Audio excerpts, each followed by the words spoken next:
Araştırmamız lazım. Bunu veren zengindir. Ona göre mesela adam ben bunu size veriyorum, vebali size ait. Biz de o vebalin altına giremeyiz. Biz Bizim vebala iki parça. Abla çeşitli ona uğra hani da. Abi askıya gidiyoruz. Abi askıya gülüyücü. Bir başlı var da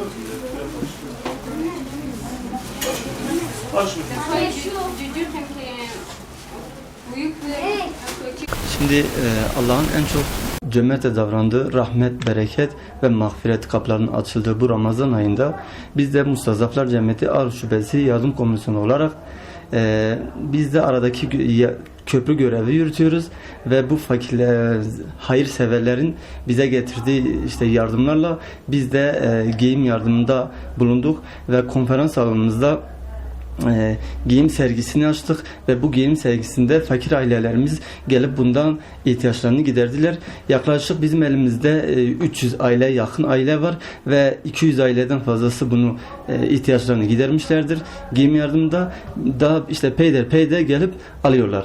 İşte bu Ramazan ayının bu güzelliğinde biz de faydalandık ve fakir ve muhtaç aileleri işte giyindirdik, sevindirdik. Eğer tabii belki daha çok yardımlar da yapılabilir ve biz tabii bundan öncesinden de gıda, et yardımı, daha sonra para yardımında bulunduk. Tabii bu da hayırseverlerin bize getirdiği işte yardımlarla biz de buna yani ortak eğer vesile olmuşsak ne mutlu bize. İnşallah önümüzdeki günlerde de bu Ramazan ayın faaliyetlerinde geniş bir şekilde bunun açıklamasını da yapacağız. Allah sizden razı olsun.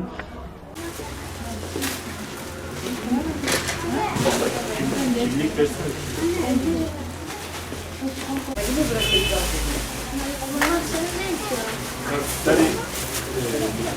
Seri aile mi? Bekardır. Allah'ım Kur'an-ı Kerim gönderin abla. Sonuç ibadet çen numara fatka? Tabii 2 numara. Tamam. Rahat abi bak abi.